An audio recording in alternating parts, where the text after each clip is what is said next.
Hi there, Lindsay here, the Frugal Crafter. Today we are going to paint this landscape in gouache. And if you would like a real-time version of this project, you can find it up now in Critique Club.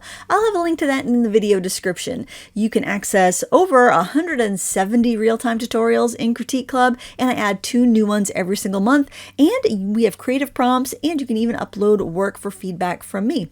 So I'm just sketching on with a watercolor crayon here. This is a watercolor canvas. It's kind of neat because it is specially primed, so you can paint on it with watercolor or with gouache. It will grab both of those medias. You can also use regular acrylics. I think you could probably use oil as well, but I would do another coat of gesso if you want to use oil on this. But I mean, I don't know why you'd buy it if you weren't going to use it for water-based media, because that's what it's designed for. And there's plenty of other canvases that are designed for other things.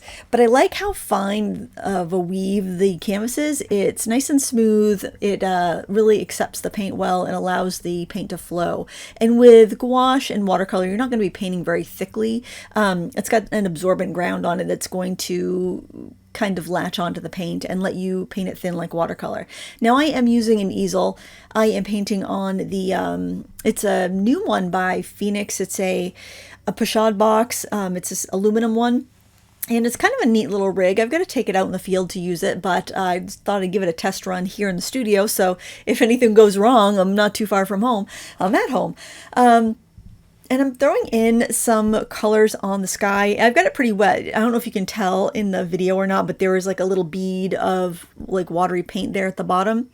And I'm adding a little bit of white into that really watery mix that I have to kind of get that like just overcast rolling cloud cover that was there that day. It was, there were little like kind of pockets of sun coming through. Like you can see on the ground, there's some like bright sunny areas, but then there's also these just really thick, darker clouds, and I wanted to get those in.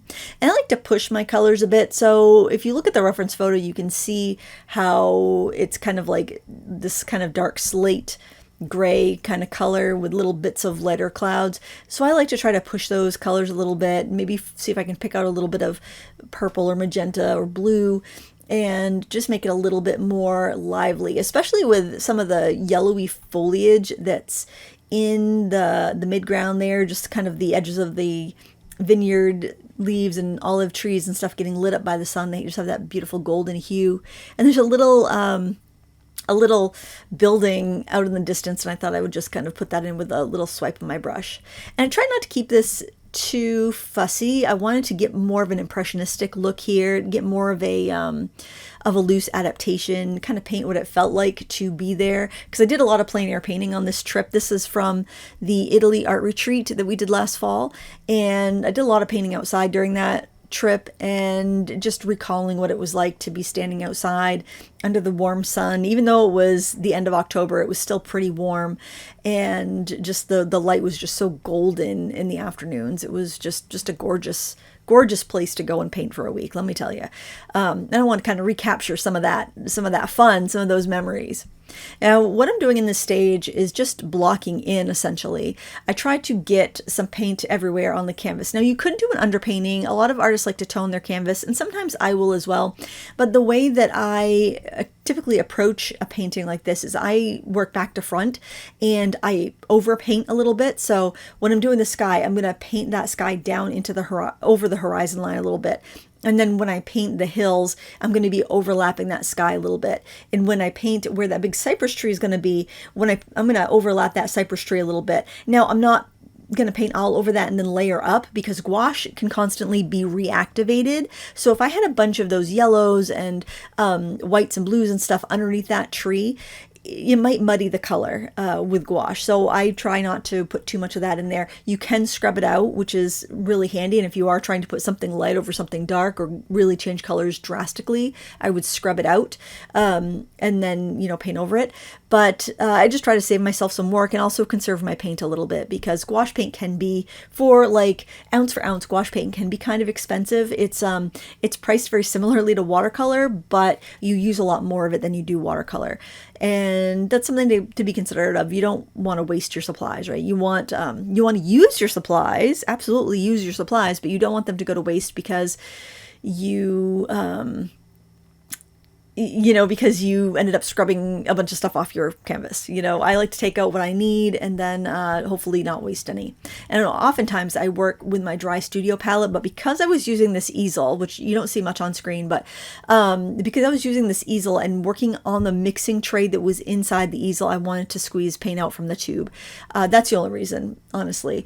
I wanted to kind of assimilate or approximate what painting on location in gouache with this setup was going to be like, because I want to give it a try.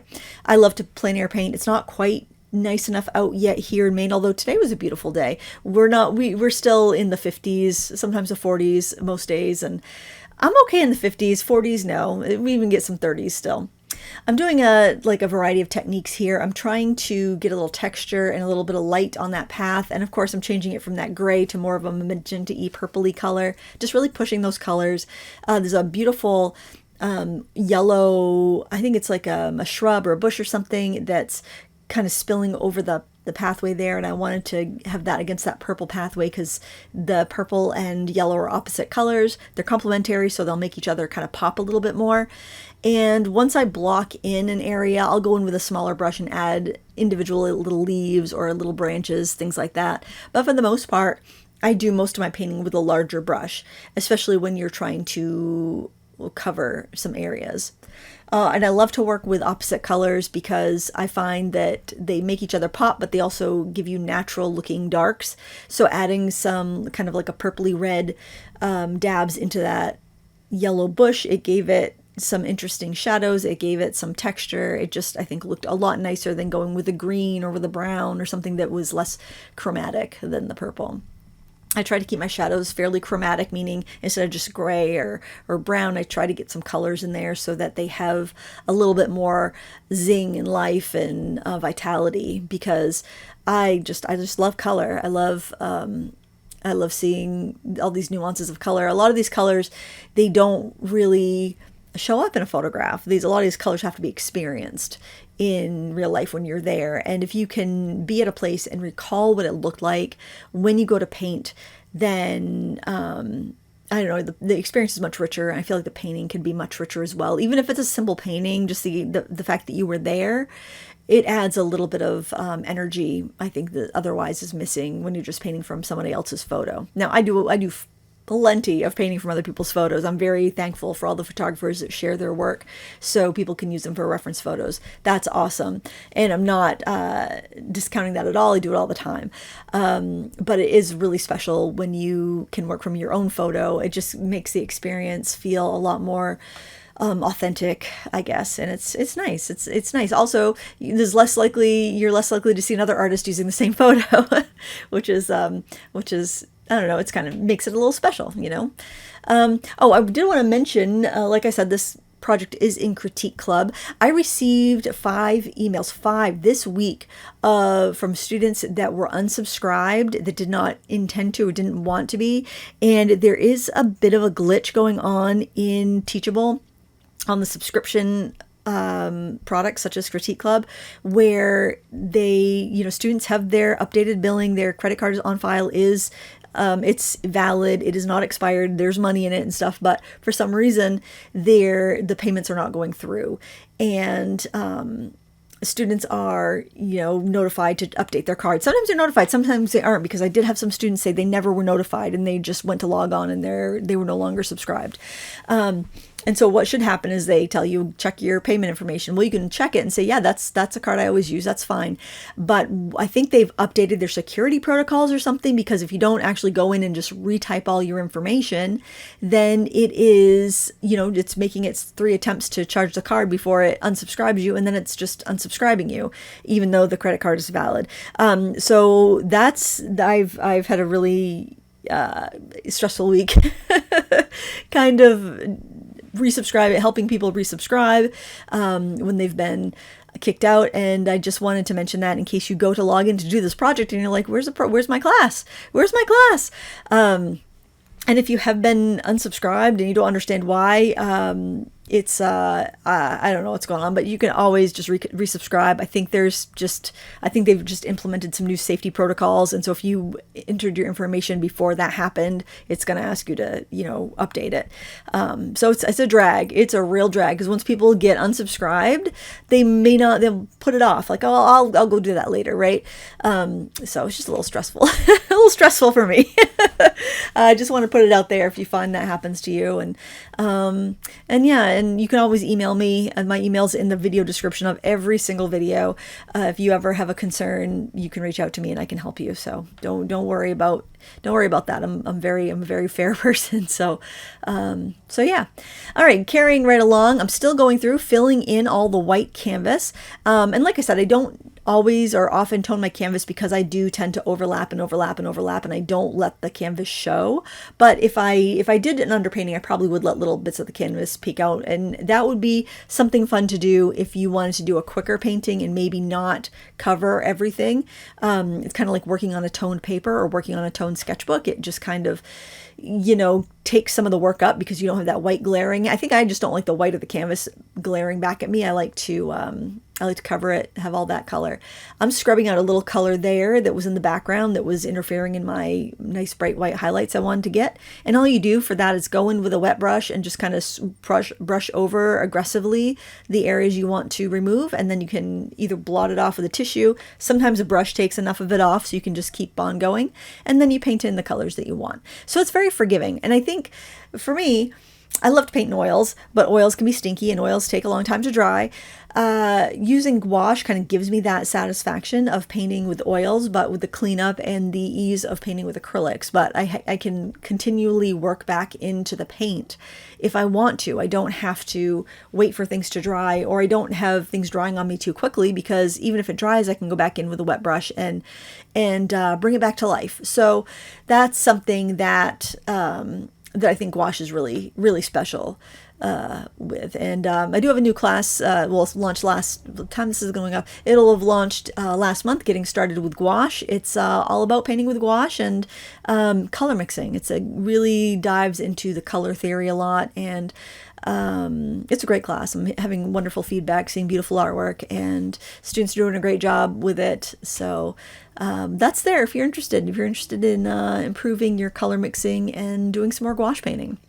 And if you're in Critique Club, there are many gouache paintings in Critique Club, so have a look around and see what you missed. And do some painting, because, that's what it's there for. That's what it's there for. The real-time tutorials struggle on YouTube. I just think I don't know, YouTube doesn't like to promote them. And also, I think a lot, when you go to YouTube, you're not necessarily thinking about spending 2 hours doing a painting. You're looking for entertainment, or you want to put something on while you're cooking dinner or something like that. For whatever reason, the longer tutorials don't do well in YouTube. So having something like Critique Club allows me to put that content up without it destroying my channel. I should say. But yeah, I appreciate people want to learn and are on the journey with me.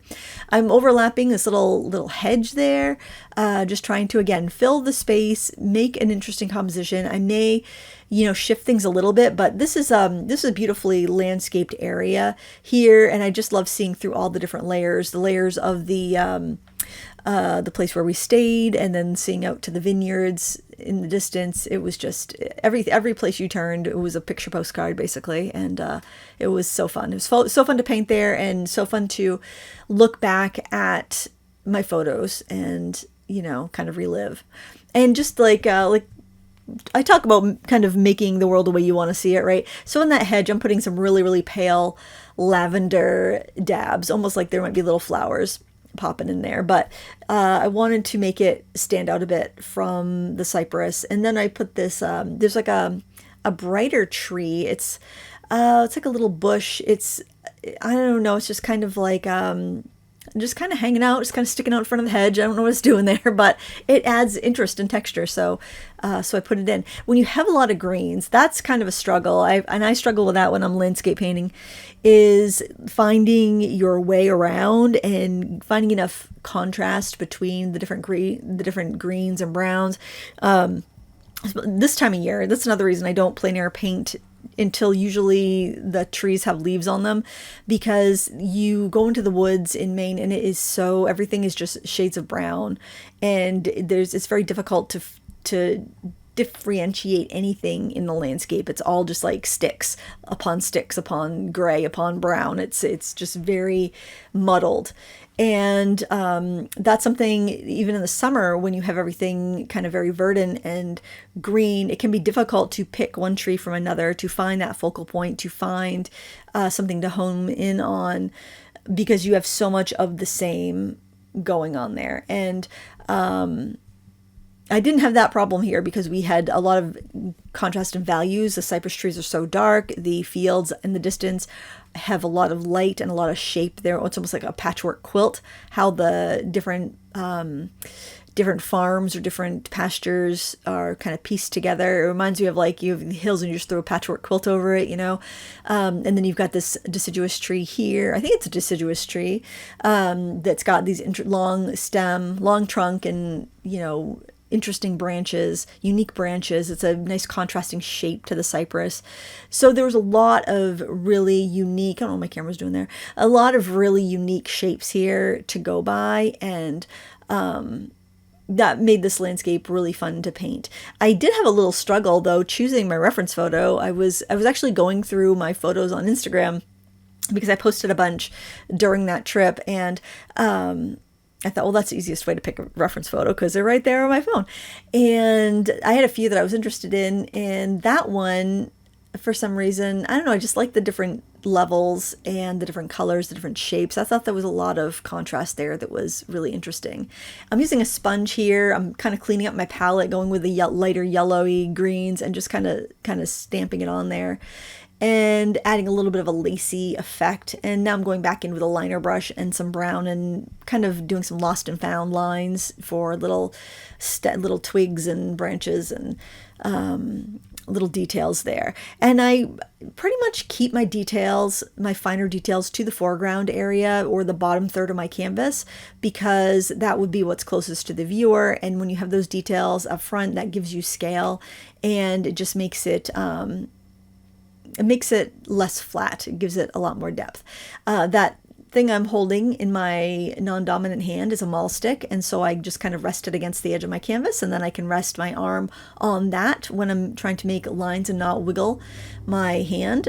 It's very useful. And I made that one out of a drumstick and some cotton balls and a scrap of canvas and an elastic. You could probably piece together how I made. Just take a drumstick or a dowel, put a couple cotton balls on the end, take a piece of fabric, wrap it around there, and secure it with an elastic, a rubber band. And that's a great way to make a handy tool that's going to keep your hand steady while you're painting. And I totally forgot about that other cypress, so I decided I would put that in along with that little bush next to it, or little hedge, and or shrub, or whatever you want to call it. And I like that. I feel like it gave a nice rhythm to the painting. Sorry for my head. It is challenging to paint on an easel and film, but it's really nice to be able to step back from your painting. Generally, I paint flat when I'm doing watercolor or gouache for filming, because it's easier for me to stay out of the way of the camera. But as far as painting, the enjoyment of painting, I do like to stand at an easel. I find that you don't get the skew of when you have something flat on your table and you're standing back and you're looking at it at like 45-degree angle. You don't get that perspective shift or that skew from at an easel. At an easel, you're looking at it like straight on. I'm so sorry for, the back of my head there. Like a tag sticking out of the back of my shirt, looking like a hobo. Oh, see, that's the other thing. When I paint on an easel, I need to I didn't, but I should put on some makeup and do my hair, but I didn't. Oh boy, right. But anyway, just adding some little details here. One thing I did afterwards, you step back and you look at it and you're like, oh, what might I want to add? I did add those teeny tiny little cypress trees way, way, way off into the distance, almost on the horizon. There, I just made like little lines with them dark green. And I really like how that turned out. You'll see that in the reference photo, in the finished artwork photo at the end. But Yeah, I think that worked out really nice. I love seeing the brush strokes here. I love this painterly look, and it was so much fun to paint. And if you want to paint along, check it out in Critique Club. Links to everything are in the video description. Happy crafting!